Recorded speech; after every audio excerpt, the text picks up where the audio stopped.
महाभारत युद्ध में जब भीष्म पितामह और द्रोणाचार्य की पराजय के बाद कर्ण को कौरवों की सेना का प्रधान सेनापति बनाया गया, तब कर्ण को यह भली भांति पता था कि यह उसके जीवन का अंतिम निर्णायक युद्ध होगा। तब उसने अपने गुरु परशुराम जी से विजय का आशीर्वाद मांगा। तब गुरु परशुराम जी ने कर्ण को जो समझाया वह आपको अवश्य सुनना चाहिए। परशुराम जी बोले, कल का ही तो एक दिन है सूर्यपुत्र कर्ण, कल का ही तो एक दिन है। बस इसी एक दिन के लिए ही तो मैंने तुम्हें श्राप दिया था। हे पुत्र, इस युद्ध में विजयी होने से तुम्हें कुछ नहीं मिलेगा।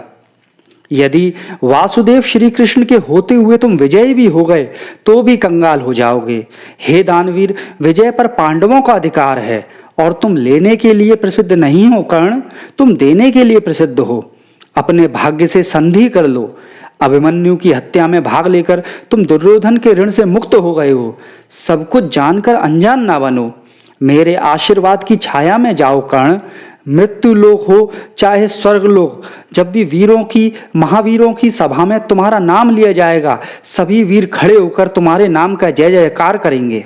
जय श्री कृष्ण। मित्रों, मैं डॉक्टर हरेंद्र दुबे आज आपको यह समझाने की कोशिश करूंगा कि सूर्यपुत्र कर्ण कितने सही थे और कितने गलत। मैं इस चैनल पर आगे भी बहुत सारे ऐसे विषयों पर वीडियो लेकर आऊंगा जो जनमानस के अंदर हमेशा प्रश्नों के रूप में घूमते रहते हैं। तो भविष्य में आने वाले वीडियो आप तक जरूर पहुंचें तो आप इस चैनल को सब्सक्राइब करके नोटिफिकेशन बेल जरूर क्लिक कर लीजिए। अब चलते हैं अपने टॉपिक पर। अगर मैं कर्ण की अच्छाई और बुराई को प्रतिशत में बांटकर 100 में से नंबर दूं तो कर्ण महाभारत में केवल 10% ही सही थे, बाकी 90% समय वो गलत ही थे। देखिए, हम लोग दो तरह के काम करते हैं। एक वो काम जिससे केवल हमारा स्वयं का निजी जीवन प्रभावित होता है, उससे समाज पर ज्यादा प्रभाव नहीं पड़ता। दूसरे वो कर्म जिससे हमारे साथ साथ समाज पर भी फर्क पड़ता है। आज हम कर्ण के इन्हीं सब कर्मों पर चर्चा करेंगे। जैसे कि कर्ण दानवीर था और इसी दान के कारण उसका पुण्य भी उसे निजी तौर पर प्राप्त हुआ। मरने के बाद वो भगवान सूर्य में समा गया और उसके द्वारा दान से लाभान्वित लोगों ने उसके नाम के आगे दानवीर लगाया और उसे सम्मान प्राप्त हुआ। कवच कुंडल और कुछ छड़ों की बात ना करें तो कर्ण अंग देश का राजा भी था। तो दान दक्षिणा में लोगों को रुपए और अन्य वस्तुएं देना एक राजा के तौर पर कोई ज्यादा बड़ी बात नहीं थी। उसी युग में जरासंध नाम का राजा भी शिव भक्ति के बाद सभी को खूब दान दिया करता था, परंतु तब भी श्री कृष्ण ने भीम के द्वारा उसका वध करवाया, क्योंकि कर्म का विधान ही यही है। वह 86 राजाओं की बलि देने वाला था। तो 86 राजाओं की बलि देने से रोकने के लिए भगवान श्री कृष्ण ने जरासंध का वध करवाया।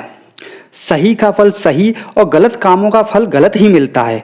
प्रत्येक कर्म का अपना अलग अलग हिसाब होता है। होना एक दिन सबका हिसाब है। जिंदगी कर्मों से लिखी किताब है। कोई व्यक्ति निजी तौर पर दान देता है या नहीं देता है, यह उसका व्यक्तिगत मामला होता है। अब कर्ण के जीवन के दूसरे बिंदु पर आते हैं कि वह दुर्योधन का सच्चा मित्र था। उसने दुर्योधन को अपनी मित्रता का वचन दिया था और उसने कई समय पर दुर्योधन की जान भी बचाई थी। दुर्योधन की अपनी पसंद की स्त्री से शादी भी महारथी कर्ण के कौशल के कारण ही हो पाई थी, क्योंकि उसने युद्ध में कर्ण ने दुर्योधन को जिताया था। दुर्योधन की महाभारत युद्ध में पांडवों से कई गुना ज्यादा सेना होने का कारण भी महारथी कर्ण ही था, क्योंकि सूर्यपुत्र कर्ण ने ही पृथ्वी के अधिकतर राजाओं को युद्ध में हराकर उनकी समस्त सेनाओं को दुर्योधन की सेना में मिला दिया था। परंतु दुर्योधन महाभारत में अधर्म और अन्याय का प्रतीक था। उसने बचपन में भीम को जहर देकर मारने की कोशिश करी, तो कभी पांडवों को माता कुंती के साथ लाक्षागृह में जलाकर मारने की कोशिश करी। और कर्ण की ऐसे व्यक्ति के साथ मित्रता निभाए जाने का सीधा मतलब अत्याचार को बढ़ावा देते जाना था।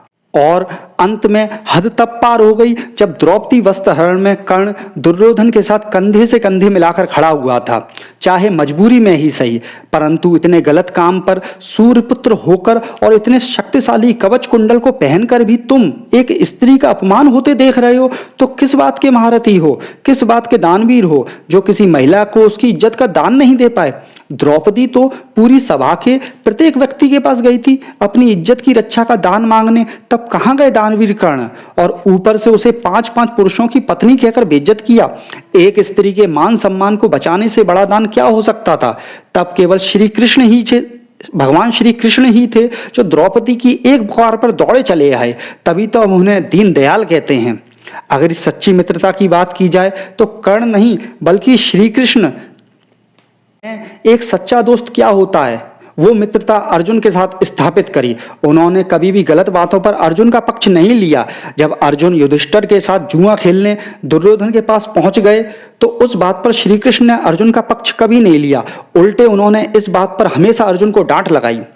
श्री कृष्ण ने अर्जुन को हमेशा वो राह दिखाई जिससे उसके जीवन के संकट कम से कम हो जाएं, परंतु कर्ण अपनी मित्रता निभाते निभाते दुर्योधन को मौत के कगार तक ले आया था। उसने एक बार भी दुर्योधन को यह नहीं कहा कि युधिष्ठिर को छोड़कर सभी पांडव तुम्हारे छोटे भाई हैं, तो उन्हें प्यार दो, उनके अधिकार को मत छीनो। कर्ण तो सभी भाइयों में उम्र में सबसे बड़ा था, उसे तो रामचंद्र जी को आदर्श मानकर सभी छोटे भाइयों को प्यार ही देना चाहिए था। छोटे भाई तो बड़े बोले और गलती करते ही रहते हैं, पर मर्यादा तो बड़े भाई को ही स्थापित करनी होती है। और पांडवों ने ऐसा कोई इतना बड़ा जुर्म भी नहीं किया था कि कर्ण उनसे इतनी नफरत करता। पांडव भी अगर शब्दों से कर्ण को बुरा भला कहते भी थे तो उसका कारण भी था। देखो, तब यह तो किसी को नहीं पता था कि कर्ण सभी भाइयों में मतलब कौरवों और पांडवों में सबसे बड़ा भाई है।